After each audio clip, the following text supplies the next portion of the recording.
പഴയ ഉപകരണങ്ങൾ, അതായത് മനുഷ്യൻ കണ്ടെത്തിയ പഴയ ഉപകരണങ്ങളെല്ലാം നാം വീണ്ടും വീണ്ടും പുതുക്കി പണിഞ്ഞുകൊണ്ടാണ് മുന്നോട്ട് പോകുന്നത്.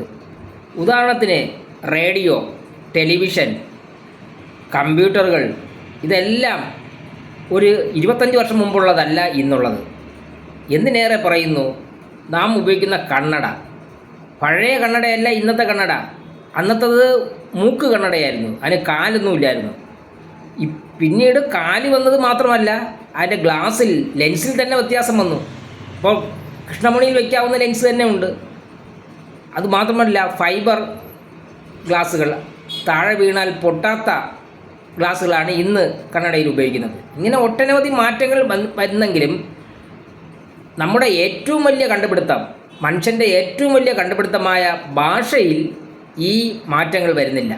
കുറേയൊക്കെ അതിൻ്റെ ഘടനയിലും മറ്റുമൊക്കെ വരുന്നെങ്കിലും അടിസ്ഥാനപരമായ മാറ്റം ഭാഷയിൽ വരുന്നില്ല. അതിൻ്റെ ശൈലിയിലോ അതിൻ്റെ പ്രയോഗങ്ങളിലോ ഒന്നും വരുന്നില്ല.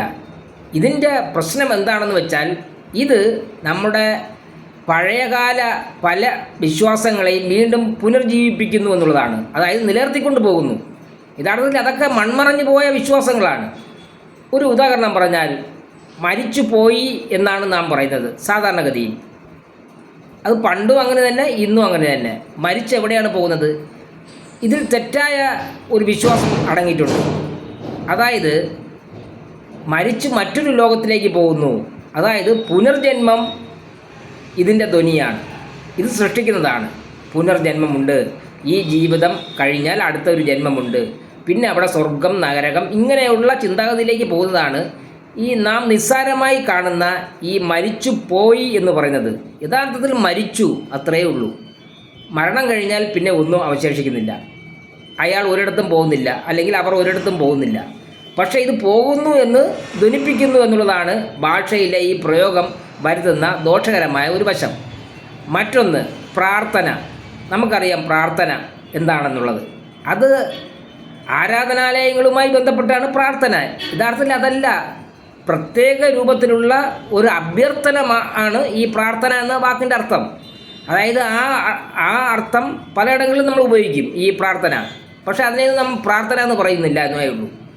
ഇപ്പം നാം ഒരു ബാങ്ക് ലോണിന് ഉപയോഗിക്കുന്നത് പ്രത്യേകമായി, സാർ എനിക്ക് വളരെ അത്യാവശ്യമാണ്, എനിക്ക് ആ ലോൺ തരണം, നാം പ്രത്യേകമായി ഒരു അഭ്യർത്ഥിക്കുന്നുണ്ട്. കാരണം എന്തെങ്കിലും തെറ്റുപറ്റുകൾ എൻ്റെ അപേക്ഷയിലുണ്ടെങ്കിൽ അതൊക്കെ ഒന്ന് ഒഴിവാക്കി എങ്ങനെയെങ്കിലും എന്നെ സഹായിക്കൂ എന്ന അർത്ഥത്തിൽ നാം ഒരു ബാങ്ക് മാനേജറോട് പറയും.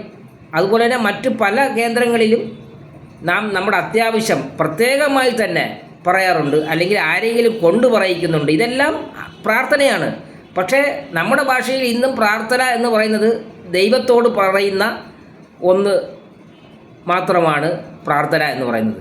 ഇങ്ങനെ ഒട്ടനവധി കാര്യങ്ങൾ പരിശോധിച്ച് കഴിഞ്ഞാൽ നമ്മുടെ മിത്തുകളെ നിലനിർത്തുന്ന പഴയ വിശ്വാസങ്ങൾ സത്യമാണെന്ന് പറയത്തക്ക രൂപത്തിലുള്ള പ്രയോഗങ്ങളാണ് ഭാഷയിൽ അന്നും ഇന്നുമുള്ളത്. ഇത് മലയാളത്തിൽ മാത്രമല്ല, എല്ലാ ഭാഷകളിലും ഉണ്ട്.